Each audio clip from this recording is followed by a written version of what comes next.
All right, here we go. Match one this evening will be Kevin Cron on his take on Lavinia Control against Matt Sperling on his own take on Lavinia Control. Like, we can argue about what these decks should be called. Are they Xerox decks? Are they Jeskai Control? Are they Mentor decks, even with the one Mentor? It's interesting to me, though, that both guys decided, I want blue, white, red.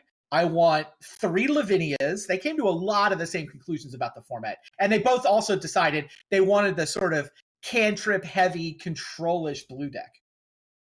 Yeah, their decks are fairly similar in a lot of ways, although one's playing snow-covered basics, so there are differences.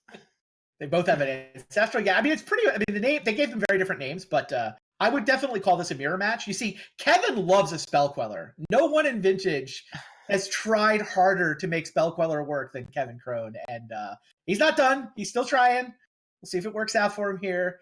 Yeah, interestingly similar decks, but interestingly different decks too. You look like both guys wanted an extra piece of fast mana, so Matt Sperling has like 1 Chrome Box to try to cast Lavinia on turn 1. Kevin's got a Lotus Petal to try to cast Lavinia on turn 1. It's just interestingly how similar, but then like almost, but not quite the same. Lavinia on turn 1, especially if you are on the play, is very backbreaking in a lot of matchups. Yeah. So I think it might be worth the effort.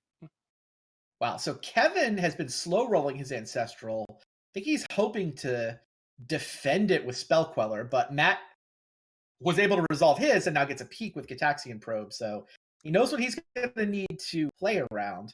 Yeah, you see the off-creature difference between the decks, too. Matt has Jace Prodigy, which Kevin does not have. Kevin has Spell Queller, which Matt does not have. Yeah, and also, what creatures does Matt actually have? Is it just Lavinia? Looking at the deck list. Did he not even have the Snapcasters? Snapcasters are the other one that often appears in these lists. Okay, it looks like 1 Mentor, 2 Jace, and then the Lavinias. Yeah, Matt is definitely over on the more control-ish side of the spectrum. No Young Pyro, no Snapcaster is definitely, he's going to win a lot of games with Planeswalkers, is what he's going to do. Yeah, that seems to be the plan. And Matt's like, here's a Time Walk. Would you like to Spell Queller this, or can I have another turn? Up to you. He knows about the Spell Queller. He's just, sometimes you got to put a man to a decision, right? Yeah, what do you think? Is it worth Spell Quellering here? I think no. Yeah, I would probably let it resolve, I think. I mean, Kevin would like to untap with Matt tapped out, but the Time Walk isn't generating any obvious value for Matt, right? It's just a land drop and a draw step. Yeah, it's the Explorer version of Time Walk. Right. I rarely counter those, but every once in a while you can catch somebody. You're like, oh, surprise counter your Time Walk. Now you're tapped out. Yeah, and then you can untap and do something pretty powerful. So Matt probably needs to hold on to a blue card. Oh, he's going to attack the Moxen. Yeah, I was looking at this hand. Like, Matt's Stony Silences are not particularly good this week, right? There's a Lavinia deck, a Humans deck, and a Dredge deck. So his decision to play 2 main deck Stony Silence didn't work out amazing, but it's actually pretty good here against Kevin's draw. Yeah, it's going to be good against this draw in specific. Although, there's no real artifact decks this week, really. Right. I mean, that's definitely a nod toward, Andy Marketon's in my pod. Let me put a second Stony in my main deck and shut down all those workshop creature shenanigans. All right, Kevin floated a blue, but did not go for the Ancestral. So we're going to see a Jace here? Yeah, like you say, the blue card count's a little tricky, right? He's got these 2 very powerful blue cards to pair with his Force of Will. But I'm assuming he's got to keep 1. Maybe he just runs out Stony Silence as a potential Spell Queller target. Well, there's no spell turn. It's funny, like, I think he fragmentized rather than Stony Silence because he wanted to turn off Spell Queller.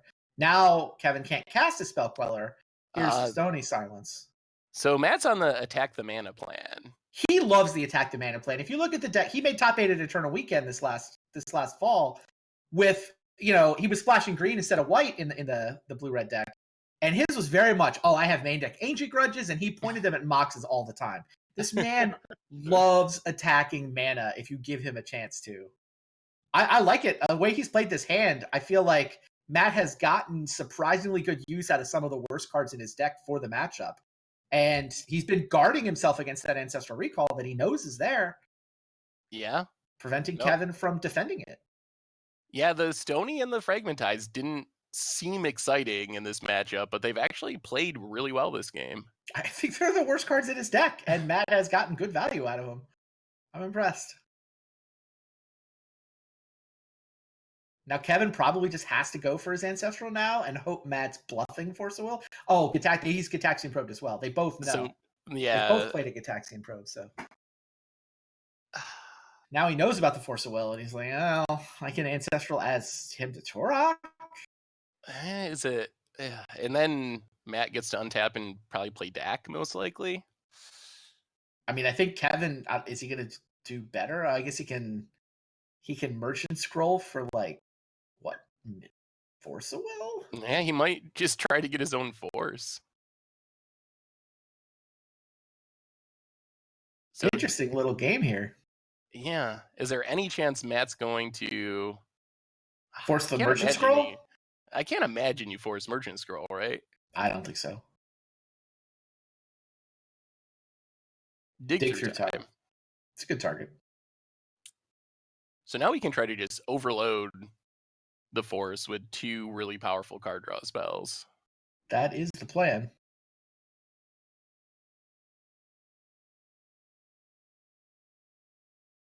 Matt pretty much knows the coast is clear.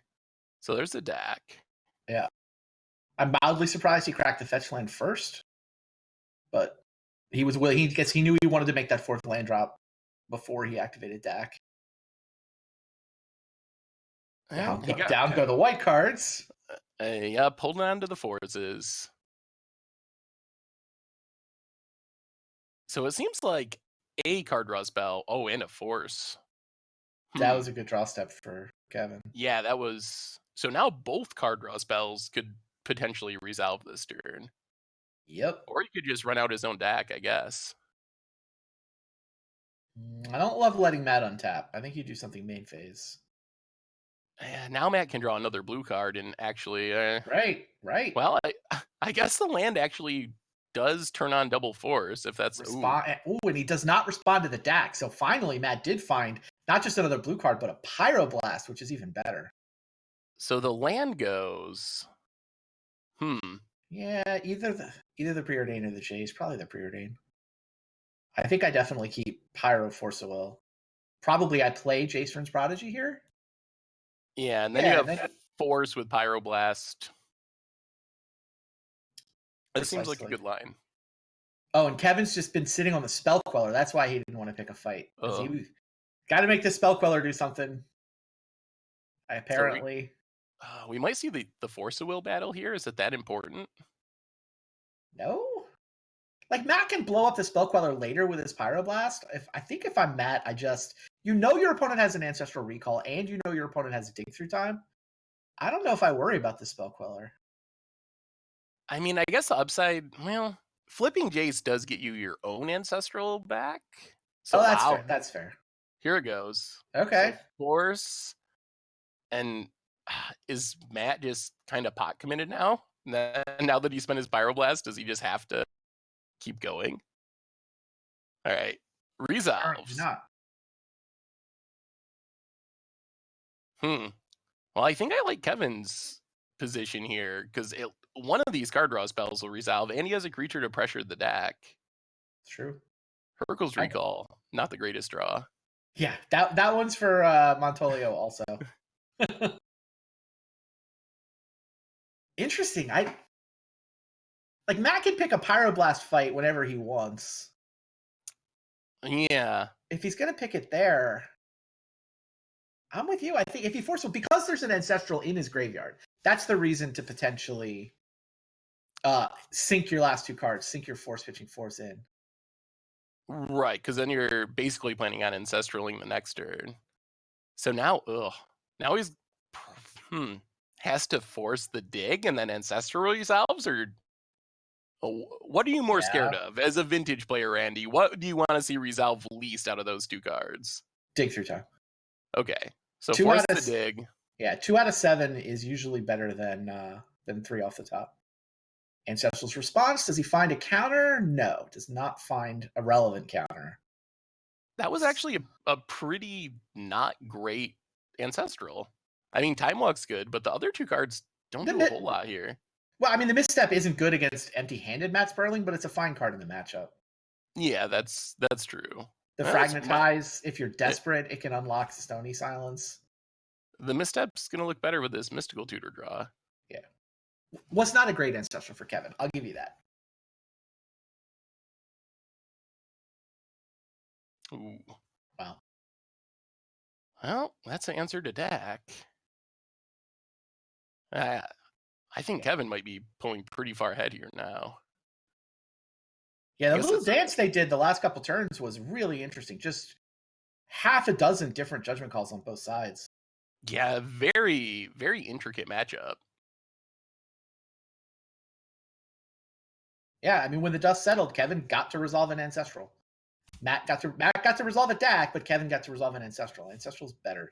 Oh, and this Time Walk's actually really good because it's going to allow the Pyroblast to stick around for the and a Treasure Cruise. Oh man.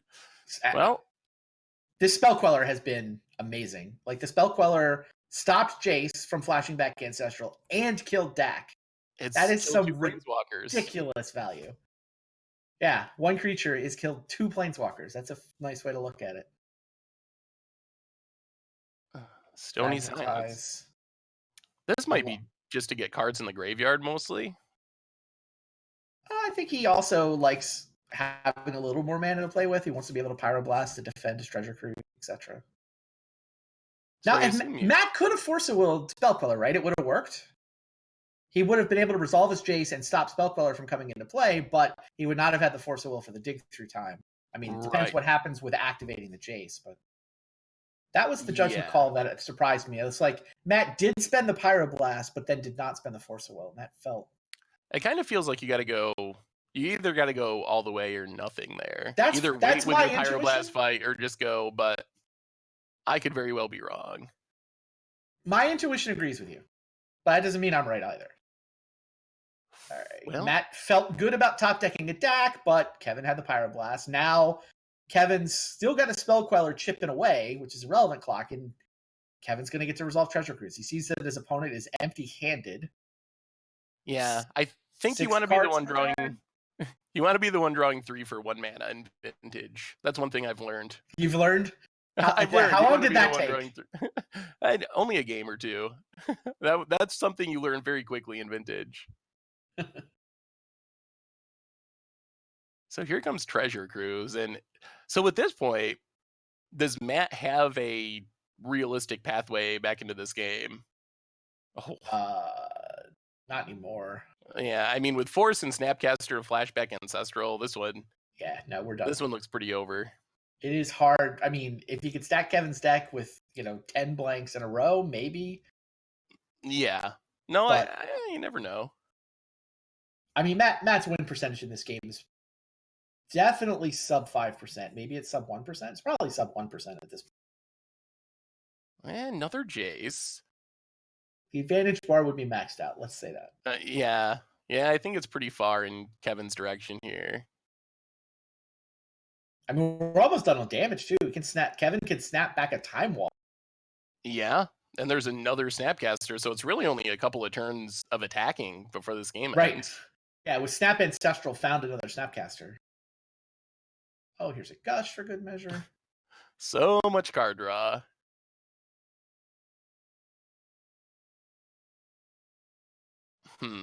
Yeah, the Jace would be good, but I just don't think there's enough time for Matt to get back into this one.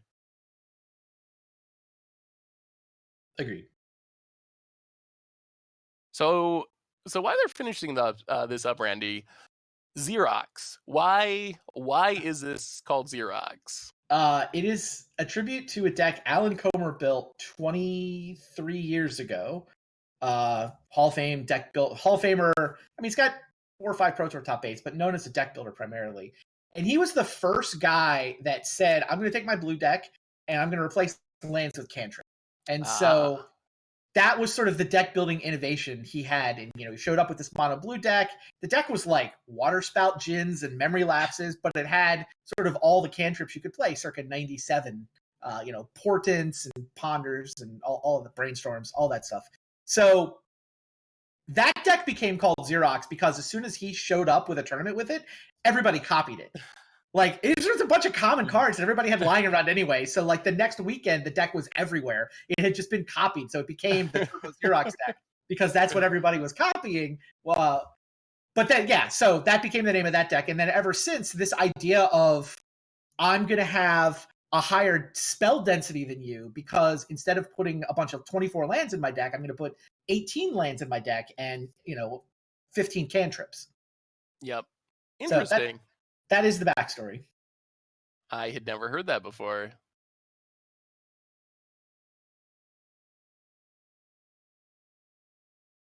Although in this case, so technically, if you wanted to argue about it, could Matt's deck be considered a Xerox deck as well? It's funny. I had an email exchange with Matt where, yes, definitely. The way most people use the phrase Xerox deck, it applies to both of these decks. Okay. Matt thinks the term has lost most meaning. It's like calling it a blue deck. Like, if you're going to call every blue deck a Xerox deck, then what's the point? Like, it's not really a meaningful descriptor. I don't think it's all blue decks. For me, if it's like non-combo preordained decks are the Xerox family deck. of Xerox decks, right? It's cantrips instead of lands. So you see the Force of Wills and preordains and all the restricted card drawing. That's kind of what it refers to. Now you can definitely build it with different colors. These guys have both settled on Jeskai colors as the right way to build it, which makes a lot of sense. Stacked Faden is tremendous. It sets up your dig through time and your treasure cruise, lets you get rid of your situational stuff.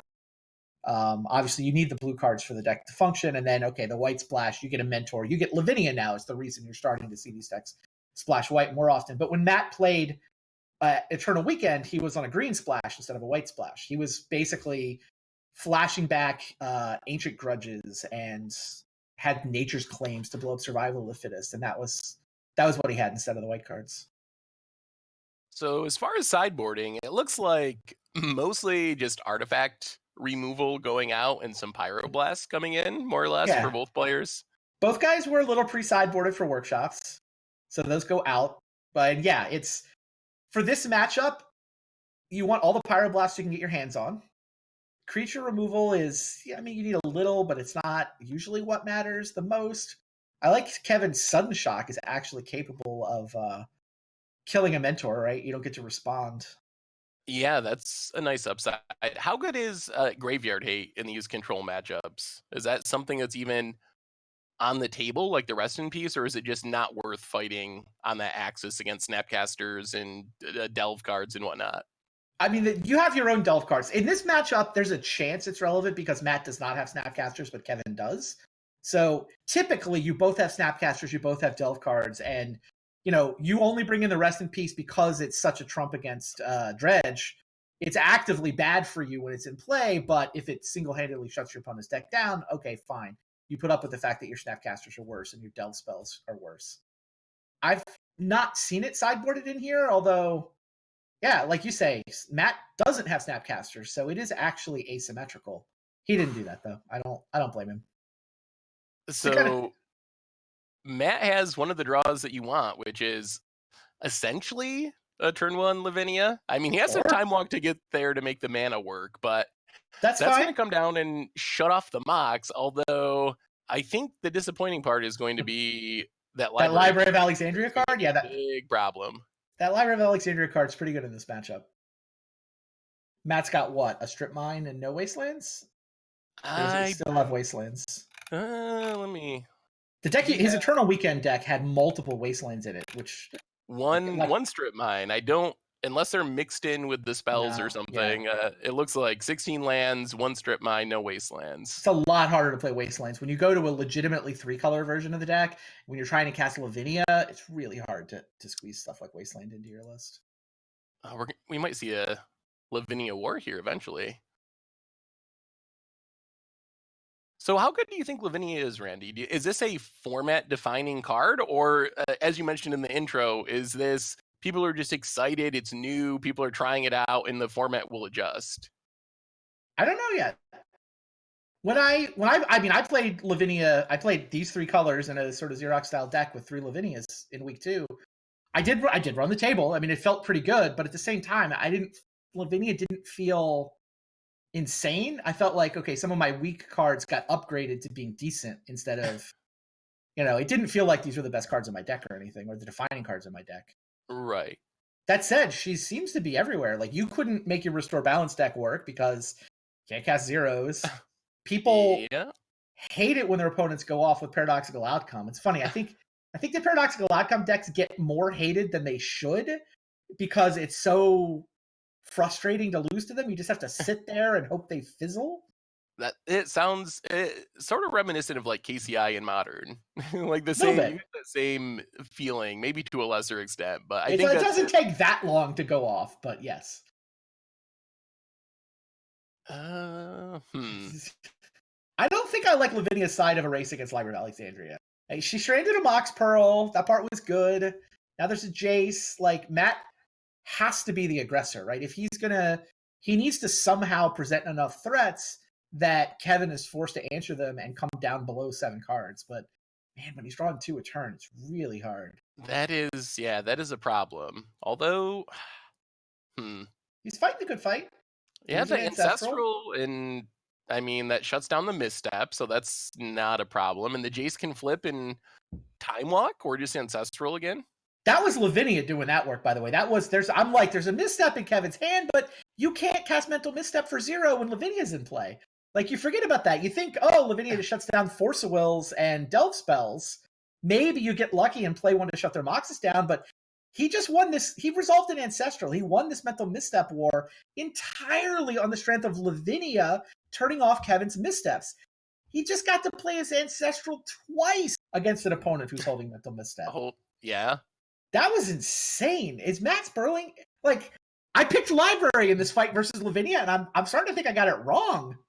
Yeah, Matt's hand is looking much better than it was a turn ago. That's for sure. He's drawn more cards than Kevin has. And now he gets to dig, and again, Force of Will. He has his own forces, but not a concern because Lavinia's out there, so he's pretty safe to dig through time here. Man, Tyranids all the free counters makes Library a lot worse. Yeah, it definitely does. I'm pretty impressed that Lavinia is racing this Library. I'm quite impressed. I mean, going first helps, right? He got her functionally on the first turn. And Dak plus Treasure Cruise, that's not bad off the dig through time. Yeah. Getting his Lavinia first meant Kevin couldn't play the Pearl, couldn't play his own Lavinia. And now the Treasure Cruise is going to be set up for next turn with double Force for protection. And he found the Strip Mine, too. Jeez. Dak found in the Strip Mine for the Library. He might just discard it here. I don't know if he needs to kill Library now. Does he? Well, it sounds crazy to say that, but... No, he's thinking about it. You can see the arrow. He's thinking about discarding the Strip Mine here. He's like, I already played my land for the turn, so I can't strip it now. And there it goes. And all my cards are good. Yeah, my opponent... Draw more cards, Kevin. I got you. What are you going to do with them? You can't play fast mana because of my Lavinia. Wow. Yeah, that is pretty crazy to just pass with the Library there, but I think it might actually be right with how this game's going. Unbelievable. Chat counted and said Matt saw 16 cards that turn. That sounds about right. Oh. Well, that's vintage. Now, do you misstep Kevin's preordain? I don't even know if it matters. I might just want to hold a blue card for having double Force. Yeah, that's what Matt decided. Kevin came up with a Plow, which I assume he's going to point at Lavinia. Please go away. And Matt's probably going to misstep That's what the misstep is for. The misstep is Lavinia defense. And again, Matt wins the fight over a 1-mana spell. Kevin's up to two mental missteps. They're not uncastable. He can pay a blue mana to cast them, but can't pay a blue mana when you've got Library of Alexandria as your last land. And now Matt gets to Treasure Cruise, and I mean, Matt doesn't have a super fast clock, really, but it's hard to imagine him losing from here, really. I agree. I mean, Matt does not believe in super fast clocks. The way he builds these decks, he's definitely Over on the control side. Yeah, well, he's going to get there eventually. It might take another 7 turns of attacking with a 2/2, but it'll get there. His decision to go to 0 Young Pyromancers is pretty interesting to me. His red is basically for Pyroblast and Dak Faden. Yeah, that is interesting. Well, we might be seeing this has been a really interesting match. We've got to see the power of a new card, and I'm excited for a game 3 potentially coming up. It sure looks like we're going to get a game 3. I would definitely want to be in Matt's seat if I had to choose. Yeah? I think I'd want to be on the play. Yeah, that is a big deal. That's another thing. Another one of my vintage lessons. You want to win the die roll.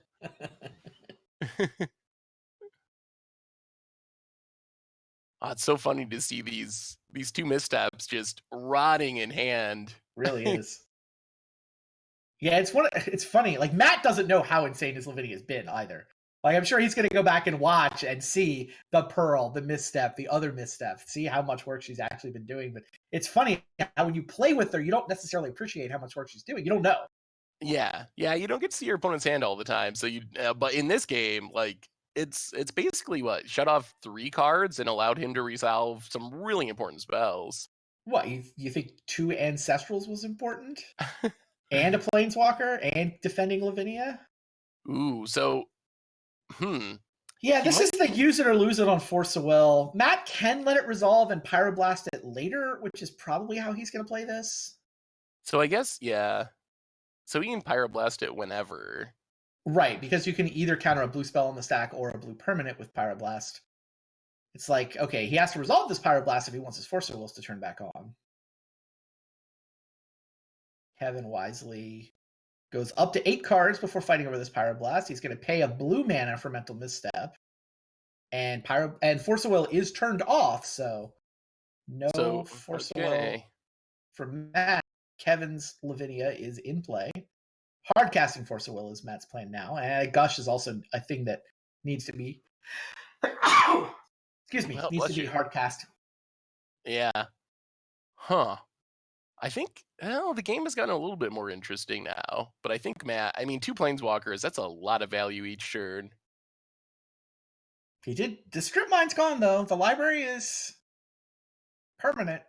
Yeah, it is going to be there for the rest of the game. These Lavinia Wars. I guess Jace can flash back Pyroblast, but Jace would die in the process. Yeah, and Jace, it does do a good job of keeping Lavinia in check, so maybe Matt's just not in a rush. Although there is some risk to not being able to force easily. He's got to keep that land, I think, just to have... He's got hardcast Force of Will up, right? He can cast a 1 mana spell and still hardcast Force of Will. If he plays the land, right? Because of Lavinia, he has to have 5 lands. Well, you're right, of course. I'm counting his mana instead of his lands. Yeah, so he has a mana, but he can't discard this land here if he wants to leave up force. Yeah, you're totally right. So there's a land. Oh, he did cash in the Jace. Yep, cashes in the Jace for the Pyroblast. Down goes the enemy Lavinia. Well, now... Here's the free Gitaxian Probe. Extra bonus kill Lavinia value. Well, now he gets to see how good his Lavinia's been. Now he knows. Hello, Monastery Mentor in the house. Now we're done. Okay, now the game's gonna close out. Good game. Bye-bye. A little bit faster. Here's the Gush. You see how much faster Matt played as soon as that came off the top, too. Yep. He knows. Okay, I know how to play this. I've got a Preordain. I've got a Jace now. You just play the Preordain for a month, say go with double Force of Will ready. Wow. Yeah. Well, Monastery Mentor, that does give mana way to close out the game a little quicker. Oh, yeah. In like a turn or so. Jace is back. Well, he drew another blue card, so yes. Yeah, the game's over now. Oh, yeah, there's still a Time Walk in the graveyard, too. So this is over next turn, I think. It was anyway. Like, Jace can flash back a Preordain, and it's, I believe, anything already lethal. Yeah, and there's a DAC, so... Right, between the DAC and the draw step, Matt's expected value is multiple castable spells. Yeah, no, that's a good point. And you might get to force a will something. Yeah, Mentor is just off the charts absurd in Vintage. I don't know how many times you've got to see it in action, but like it Yeah, is it's restricted for a reason. well, how often do you have vintage games where someone in a control mirror, libraries on turn one, draws a card every turn, and just gets crushed pretty much? Well, I don't know. I think it happens. I gave this rant earlier in the season. I'm not a big Library of Alexandria fan right now in Vintage. Interesting. I actually think the card is a little too slow for what's going on. Like it puts you in all these awkward spots where you have to let your opponent do stuff in order to keep 7 cards in your hand. And I do think it's actively good in a matchup like this. Like it's surprising to me that the library couldn't get it done in this matchup, but against so many of the more proactive decks in Vintage, I think it's actively bad that I did not have one in my list week 2. So, what is the red card that Kevin just brought in, Randy? Is that Subterranean Tremors is I'm pretty sure what that red card is. It is okay? it is what passes for a sweeper in this format. Vintage. Yeah. I mean, sometimes you'll see decks like this run a Supreme Verdict. It's a blue card. You can pitch it. You can like clean up whatever Mentor shenanigans might get underway. You Well, run Balance is usually the other sweeper that people will actively run. so Kevin's on the play with a Black Lotus and a Mentor, And a Mentor, yeah. but there's But a balance. There's a wow, balance. So we'll see. it's a turn 2 balance though. Like this Black Lotus into Monastery Mentor is obscenely powerful. Kevin's also going to get to preordain. Now he's got a strip mine. Like I don't know if Matt will survive long enough to cast his balance. Well, I guess yeah, he may have to plow first. Honestly, I think a lot is going to depend on. Ooh, okay, it's a misstep. smart That misstep. makes sense. That's a Yep. smart misstep. He needs Kevin to not find spells. He needs this Mentor to not kill him in 2 turns. So now he gets to Tears just. the Force of Will. Where were you when my opponent had Black Lotus Mentor? So you path the Mentor, and then Yeah, look at this. Matt's like, I'm not even trying to set up a balance. Forget yep. that. I do not have time for my 2 mana spell. Not on the draw with no fast mana. Well, and now Matt's the one with a potential Mentor, so maybe he answered Kevin's Mentor, and now maybe that's the plan to just take over the game with his own Mentor.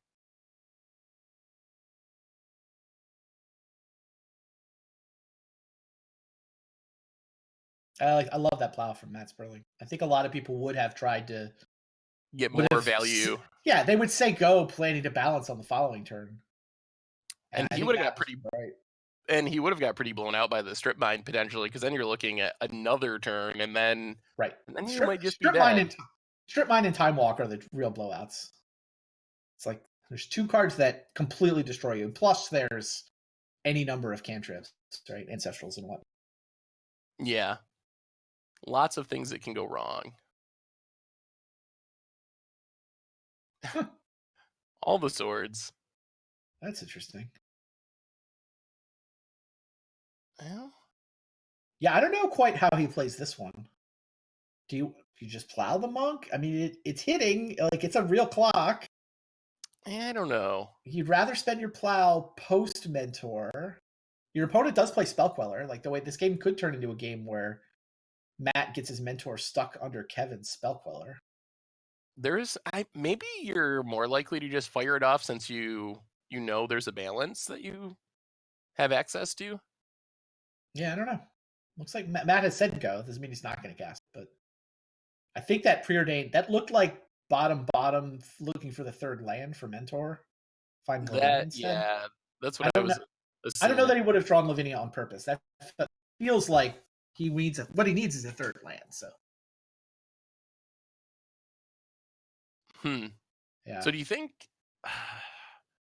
So Kevin finds a Flusterstorm. Flusterstorm, and you probably have to just strip mine here.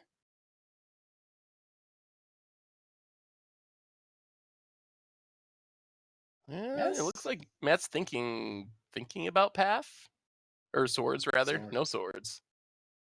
There's a strip mine. When he gets his Tundra stripped, he's going to Swords as a response. And now he kind of just has to. Right. He has no access to white mana. This monk token's just going to beat him up for an indeterminate amount of time. They're like, fine. You don't want to lose to the 1/1 monk token. That's not the way you want to go. It happens. It definitely is a thing that happens in Vintage. Strip mine. Rewarded with his own strip mine. Sort of rewarded. I mean, he was digging for the third land. This would feel like a much better reward if he still had a Tundra and he could cast Monastery Mentor. Yeah. And now you kind of see the challenge of cards like Lavinia with colorless lands. Okay. I was wondering if Matt was going to pull the trigger on it, but he does. Well, yep. Attacks the red mana, not the white mana. Oh, both players, we're on turn 4, and both players have a single dual land in play and 4 cards in their hand. Kind of pretty interesting game. Yeah. This from both players potentially just having really quick Monastery Mentors, it's turned into a kind of a slog. Yeah, I mean, you were saying this in pregame that this happens a lot in Vintage, right? Where both players have the ability to do these crazy powerful things, but they also have the ability to guard against opponents doing it, and a lot of times it'll just all cancel itself out, and you wind up on turn 4 where nobody's got anything. Yeah, and that's pretty much where we are. We get to see the Ponder cards. Sometimes 2 lands and a Pyroblast. Yeah, library's garbage here. You're not getting to 7 realistically. The Pyroblast is good. I think Kevin's debate is whether to shuffle. I think you shuffle. It's like you've got 1 good card and 2 blanks. Well, the Volcanic's not blank. Sorry, he needs red mana. I think you keep these. Okay. The Volcanic turns his red back on, and there is some chance of turning library on. No, I'm not. If you draw your ancestrals and stuff. Yeah, I guess that's true. He does need a mana, and it also gets him to a Spell Queller, which he probably would like 3 lands for that. So maybe he is. Yeah, maybe it's a keep. Yeah, I think it's a keep. So he's gonna draw the Volcanic and play it. Yep. This lets him have Flusterstorm up. That's a good card. That is exactly what Matt wanted. Whoa, does not play the Lavinia. He'd rather have a blue card for Force of Will than a Lavinia in play. And yeah, both players might just play Drago too. That's the other way library can get turned on, is if just nobody casts anything for a little while. Yeah, it could actually happen. Did Matt see that Caracas before? Is that why he didn't play Lavinia? I don't think he did see it. I don't think there was a Gitaxian Probe this game. He just wanted the pitch card for Force of Will. And Kevin's Caracas is like, yeah, that was a good call. So Treasure Cruise, Pyroblast. We're going to see the hands for Matt, and he's going to get blown out by this Flusterstorm. Nothing he could do about it. Like, he didn't play it wrong, but Kevin had 2 answers. Yep. Well, so now Matt needs to. If Matt draws a land, he's in the next turn. He's still in really good shape because we know Kevin's drawing a very useless at this point library down to 1 card in hand. Yeah, I mean, I say Matt got blown out. He didn't get blown out. He failed to resolve his Treasure Cruise. There was nothing he could do. Kevin just had the answer. Who's ahead? I guess Matt is ahead because, like you say, Monastery Mentor is just better than the cards Kevin's holding. Although, I mean, I guess technically Spell Queller stops the Mentor. But then what happens when you balance? You balance to 0 creatures. The Spell Queller dies and your Mentor just comes out. Yeah, the balance is actually insane here after Spell Queller seals Mentor. Ooh. Oh no. Yeah, that's bad. Do you Chrome Mox to get down your Mentor and lose your balance in the process? Wow, that Chrome Mox does not look good on this draw. Yep, not the time for the Chrome Mox. It would look a lot better as a Lotus Petal. Like, it could be a Lotus Petal. And Matt resists the urge. That's a better Mox. Wow, we really are set up for Spell Queller stealing Mentor and then balance. The balance blow. Well, so Kevin needs to draw a blue this card. Time I think blowout is called for. If Kevin does not draw a blue card, this balance is insane. It's even going to kill a land because Matt's got a Mox. Oh, and he's not a blue card. And he misses. Does Kevin? Yeah. Oh man. Does he play a land? So I think it doesn't really matter no, it doesn't. Because It's Matt going can to just be, run out this Mox for no value yep. and win the game essentially, or pull very far ahead. Pull very far ahead, yeah. It's He doesn't really answer a win because bull. Kevin could draw an answer, but wow, that balance, it's gonna do it. Oddly, if Kevin had he wanted to hold lands, I guess, or cards because of the library, but if he had played his lands, he would actually have just natural force mana this turn. You are correct. Now Matt has to decide if he wants to balance to 0 cards in hand or 1. Oh, he's just going to play the deck first. That's okay, interesting. get the deck out. Sure. Yeah, Let's him turn the Chrome Mox into a real card. yeah, it makes sense. It does, though. Kevin can now play a 5th land and have Hardcast Force of Will online. Yeah, the line makes sense from Matt's perspective, but it might actually come back to punish him. Although Lightning Bolt is another way to get back Mentor. Yep. So now Force of Will doesn't really change the equation. Yeah, well, I mean, Matt's got 2 answers. Kevin's only got 1 counterspell. So there's the land. Attacking probably the DAC. Yeah, knocks 2 loyalty off DAC. Wow, Time Walk's great there.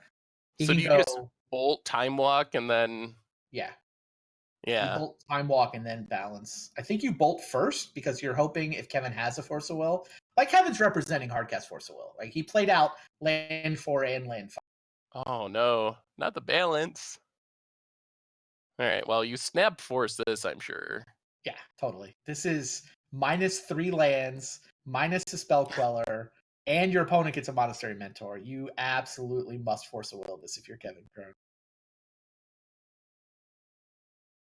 But in the end, the Lightning Bolt means it doesn't really matter.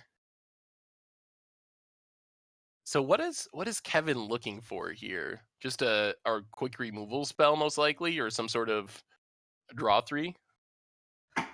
Yep, pretty much.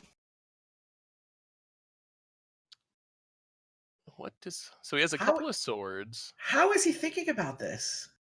Yeah, I don't know what. Okay, I don't even know why. Yeah, I don't know what there is to think about. We had some time to think through how ridiculous Spellqueller dying to balance and giving back Mentor actually is. Yeah, we've been talking about this balance for several turns, and Kevin didn't know about it. So, I mean, I guess he can force the Mentor because the Mentor goes to the stack; it doesn't go into play. But I think you force the balance more better than forcing the Mentor, right? I would assume so. And Kevin came to that conclusion, but there is a reasonable thing to think about there. All right, yeah, I like the main phase Lightning Bolt. Don't let Kevin draw a card to defend his Spellqueller. Get your Mentor down. Well, and chase the Mind Sculptor. That's a card. that is a temporary answer, at least, depending on how Kevin wants to play it. Wow, that was a good draw. This has been a really interesting game. It has. Wow, he plays the Sapphire. Wants to have 2 mana. Aren't you just bouncing or no? Yeah, Yeah. I don't know about that Sapphire play. Right, it's not like you're bluffing something. You're hell bent. Yeah, you're empty-handed though. I think I'd rather have a card in my hand. Especially with potential brainstorming in the future. Right. 2 plows is not really what Matt wants right now. No. I mean, if he got into plow the Spellqueller, the Lightning Bolt is Planeswalker removal. That's why so many of these decks, like Lightning Bolt is just my removal spell of choice in a deck like this because it can hit Planeswalkers. You're like, yeah, you can't hit all the creatures, but you can hit most of them.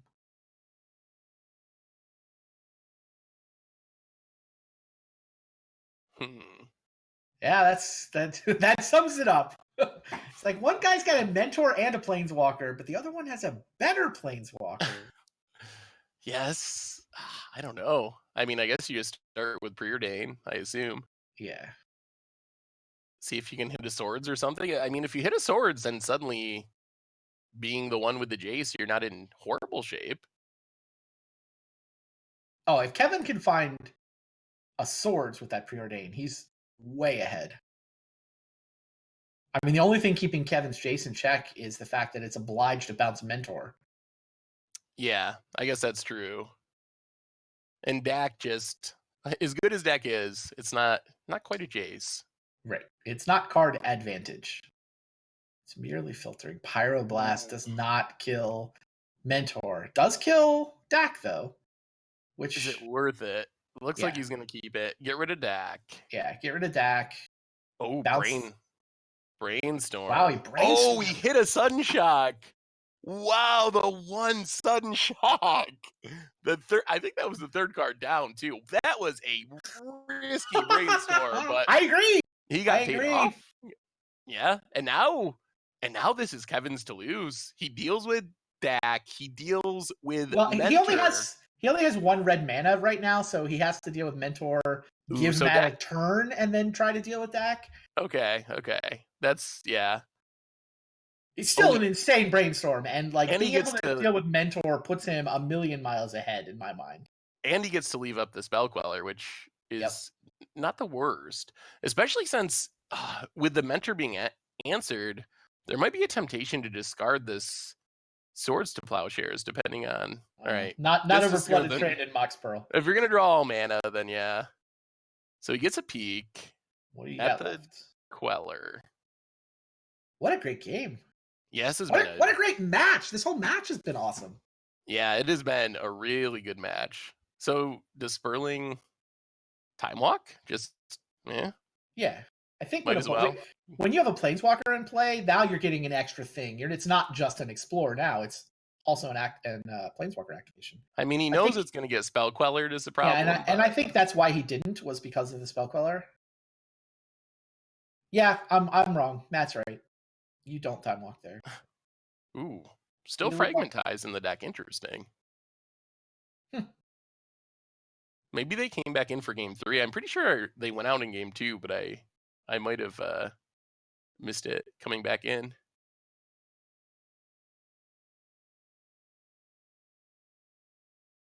So is Dak's Ultimate ever relevant, or is it just a artifact stealing machine?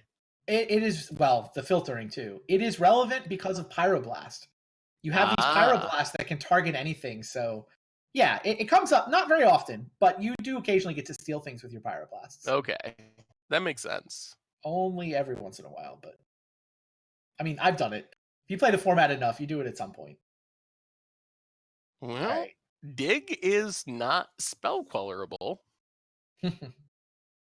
Matt can't defend it with that Flusterstorm, though. He had the awkward spot there where he has a counterspell. His opponent's Pyroblasting his Planeswalker, but opponent also has 5 untapped lands, so Flusterstorm was not getting it done. Now Matt's trying to bait the Spell Queller. And Kevin he didn't even think about it. He just let it go. Ooh. Yeah. Well, that mental misstep is going to be pretty big here, I think.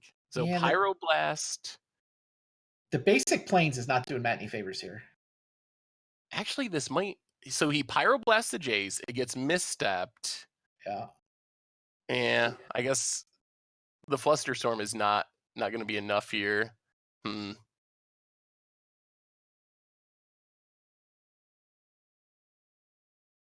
All true.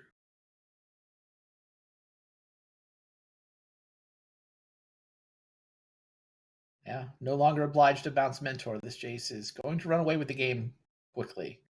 You see Matt doing everything he can to fight it. He's like, all right, here's my time walk. Let me go for this Pyroblast. I don't have time to set anything clever up. Let me just hope if I throw enough resources at that, I can get it. Yeah. He's given it his best shot, but hasn't lined up right, and it doesn't take too many brainstorms with Jace to really pull ahead. It's crazy. I mean, if Matt was Psychic, he would have sequenced the Lightning Bolt and the Balance in the other order. And I think it would have worked out tremendously better for him. Wow. Yeah, Fragmentize on this Sapphire is actually pretty good. It drops Matt down to 2 mana total and a single blue. Yeah, it cuts off that dig through time. Yeah. That works out. I don't know if Matt's play was wrong. It's like Matt failed to find the Psychic play, but his play may have been correct based on the information he actually knew. Yeah, we have a different view, being able to see both hands. So right. Interesting. All right. I mean, I guess that's another. Black Lotus is a good draw there. That is. So now you get to I mean, he dig either through time. okay, he's gonna dig first. He knows about the Spell Queller. He doesn't know the other card. Is that the world we live in? Yeah, I know he knows Spell Queller. I don't think he knows about the misstep here. Yeah. And then he has Lotus to potentially cast what he Right. finds. And I criticized the basic planes a minute ago, but it's doing pretty good work here at leaving Plow up for Spell Queller. Yeah, there is some value there. Kevin always had thinking that extra card, something about Jacing every turn. Does have the misstep for Matt's Plow. Yeah, this dig needs to be good. It's a Pyroblast and a Jace. So you have to sack the Lotus for red and go for Jace? Yeah, he's got to get that Jace off the board. On that misstep, the one card that Matt didn't know about, Yeah. the misstep, and ugh, well, he's really put a lot of effort into getting rid of that Jace and just not quite been able to do it. Ooh. True story.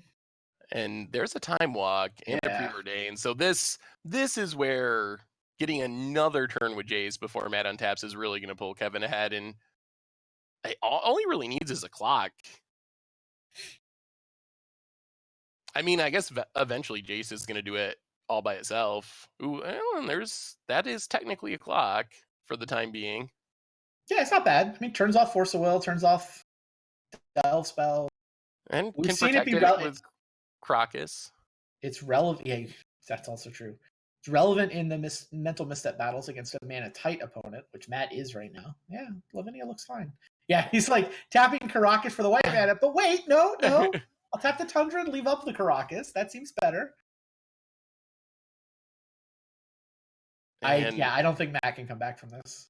Yeah, now we have Snapcaster, and that does it. And Matt knows it. Yeah, he's through everything that he could at Jace.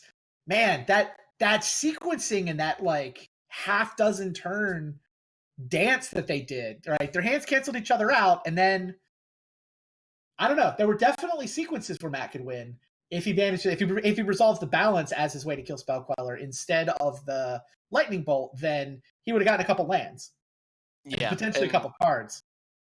Yeah, but I don't think there was any way for him to really know that. We knew that, but there's no way for him to know. What just a really close game. Right. It's like just quite a format. It's one of those you make the calls, right? He's got what? 3 mana. His hand is Dak, Lightning Bolt, Chrome Mox, Balance. And his opponent's board is a Spell Queller holding a Monastery Mentor. Like, how do you sequence that? He went for the Dak, and then on the following turn, he drew a Time Walk, and he went for Balance Bolt. He could have gone for Bolt Time Walk into Balance. It's like the play that works is Bolt Time Walk, untap Balance. But I don't know how. I don't know if he's supposed to get there. I mean, that's what I wanted to see the balance go off, because it would have been like one of the best balances I've seen in years. But it would have been, that was the game basically, and the whole match came down to that one turn and those few decisions. Awesome game, well, awesome match. Oh, indeed, very good. And that's just the first match. Now you get to enter the arena, good sir. I'm excited. A little scared. I think I'm up against Dredge, so we'll see. One of the scariest stacks in the format, at least in game 1, but it should be fun. I'm excited for it. It should be fun. Yeah, Andy Marketon, probably better known as Montolio, brought Dredge to try to surprise people. He will be up against Saffron Olive and his Esper Humans right after this. Don't go anywhere. We're just getting started. CoolStuffInc.com is your home for everything Magic the Gathering. Need singles for constructed or kitchen table play? Looking to pick up some sealed product or the latest in Magic accessories? We've got you covered with our extensive live inventory. With free shipping on orders of $100 or more, a 25% buy list bonus, and our ever-popular customer rewards program, CoolStuffInc.com is the place for all your Magic the Gathering needs.